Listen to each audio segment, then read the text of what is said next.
Before you spend a dime on holiday greens, step outside and grab your pruners. I'm cutting fresh evergreens from the garden to fill pots, planters, and window boxes that look designer but cost nothing.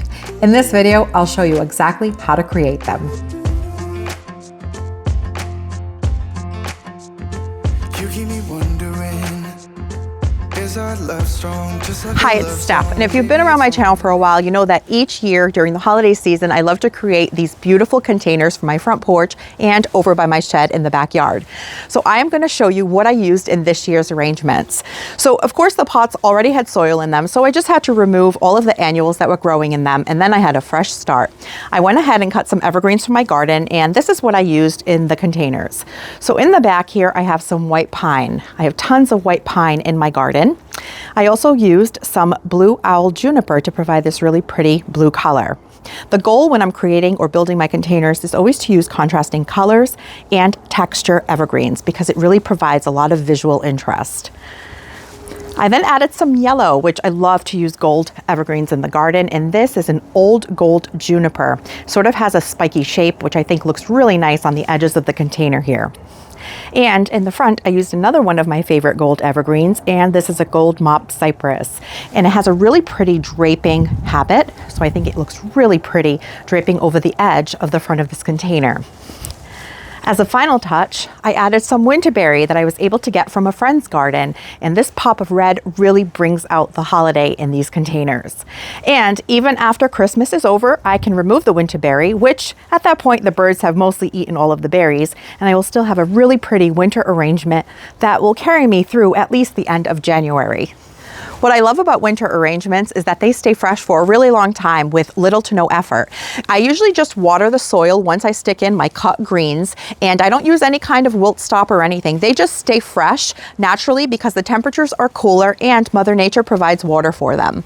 And that is it. So when I usually put these together, I go around and I collect evergreens from my garden looking for different colors and textures. I fill up my Gorilla cart, and then I come over here and I arrange them both at the same time. I usually alternate between one and the other, and I do that to keep them pretty balanced. In the past, I have found that if I did one and then moved to the other, they would sometimes look a little bit off. And so what I do is whatever I do on one side, I go ahead and I mimic it on the other. And they're gonna end up looking more like sisters, not twins, kind of like our eyebrows, right? You just want them to kind of look very similar. Here's the winterberry that I cut from my friend's garden, and if you're not going to use your evergreens right away, you certainly want to put them in a bucket of water to keep them fresh until you're ready to make your arrangements. And I have already created my window boxes, and I used a lot of the same evergreens that I used in the front containers. I have some white pine and the gold mop cypress, and I also added some of my Colorado blue spruce to add a really beautiful pop of blue. And the final touch will be adding some of this winterberry to give it a little bit of red.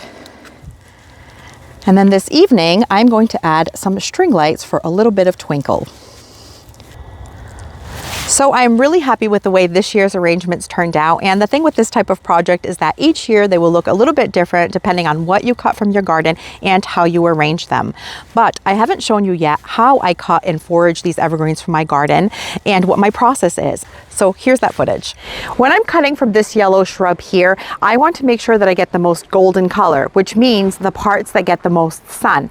But I also want to be careful when I'm cutting on my shrubs because I don't want to make it look funky or like there's a bald spot. So when you're going through and cutting from your shrubs, just kind of cut in different areas. And if you do have a golden shrub, just remember that the top of branches are going to be the brightest where the sun hits. The ones underneath are going to be more green. So if you're looking for yellow, cut from the top and the outer edges.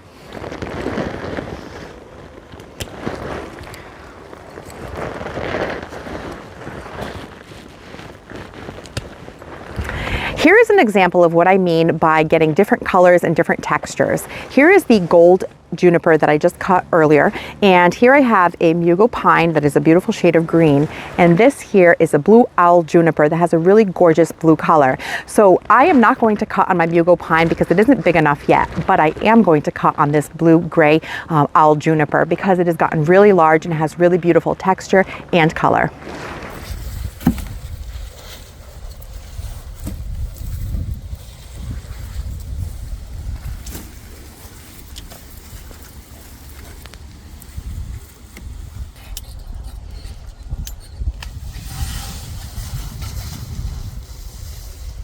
Did you get a good one?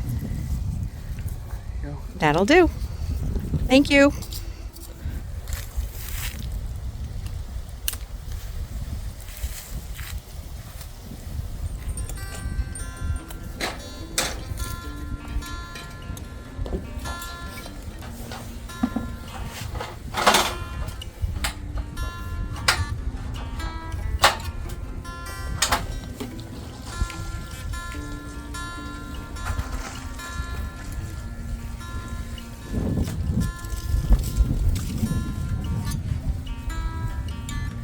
I'll have to get some more green somewhere.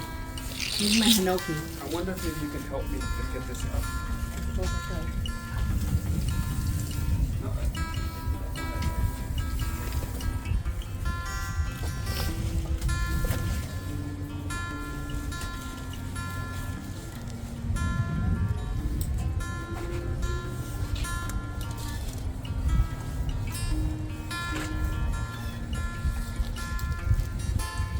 And here are this year's front porch planters all completed. I used all of the greenery that we gathered from around the garden, and this year I did ask a friend if she could share with me some sprigs of her winterberry as well as a couple of leaves of her beautiful southern magnolia. And that shiny broad foliage is such a beautiful finishing touch here on the front of my Christmas planter. A red winterberry gives it a nice pop of red, and I am definitely thinking about adding some winterberry next spring so that in a couple of years I can cut from my own winterberry for my Christmas arrangements. It adds such a beautiful pop of holiday color.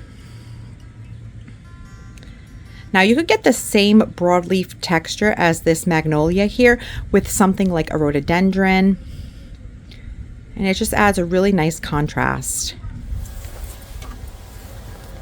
I have a bunch of greens left over in my gorilla cart from my front porch planter, so I'm going to go ahead and use them here to decorate my window boxes on my shed. There are a couple more things that I want to cut to include in these, but I'm going to start building them with the rest of the cuttings that I have, and then we'll see where we're at. I also have some really beautiful hinoki that I ended up cutting when I was working on my front porch planters that I think has a really gorgeous green texture that I'm going to include in these window boxes as well.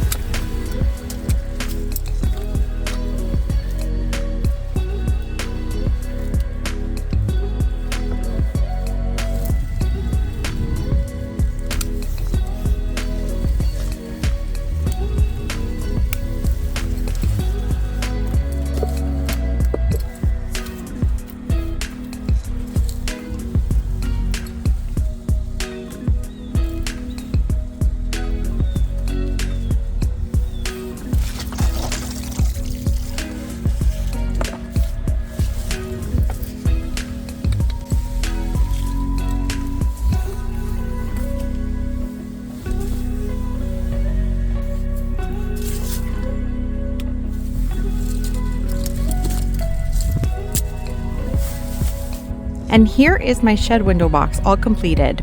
I have gray owl juniper in the back with some hinoki cypress, some of my Colorado blue spruce in the center, some old gold juniper on the sides in the front there, and hanging over the edge I have some gold mop cypress. And then I also tucked in a couple of cuttings of my red twig dogwood. It's not that mature yet, so I didn't cut on it too much, just a couple of pieces for some vertical interest, and some pine cones. I foraged about 2 bags of pine cones last season, and they were the perfect finishing touch for the front of this box. I do have some string lights, battery operated string lights that I'm going to add for a little bit of twinkle in the evening, but I need some fresh batteries. So I'm gonna go pick those up and then I will add the lights afterwards. But these are completed and total cost $0 because I had all of these evergreens and components growing in my garden, and even the pine cones were free. And I really like the way it turned out. Now that I've picked up some batteries, I went ahead and found my string lights that were in storage. And these have a built-in timer for 8 hours. So as long as I use good quality batteries in these, I can usually get about 4 weeks of light on them. And right before Christmas, they start to kind of dull out, and you could either replace the batteries or just leave them off at that point. George is gonna put the batteries in the light box for me, but something to keep in mind, we always start with these empty because one year I accidentally left the batteries in there and they started to corrode, which would ruin the light box. So now I make a mental note to make sure I take them out at the end of each season. These do have multiple modes on them, and because it's still too light outside, I'm gonna shut them off for now. And then at about 4:30 when it's dark, I will come out here and turn them on. And whatever time you turn them on at is when they will turn on each night and stay on for 8 hours.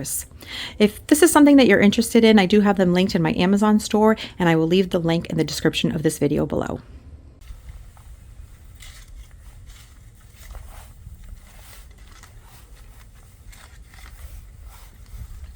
Because these planters here are more exposed to the elements, I'm going to take the battery box and I'm going to put it in a plastic sandwich baggie. That way it just gives it a little bit more protection from getting wet, from rain and whatnot. So once I get them in here, I just close them and I sort of just tuck them into the planter.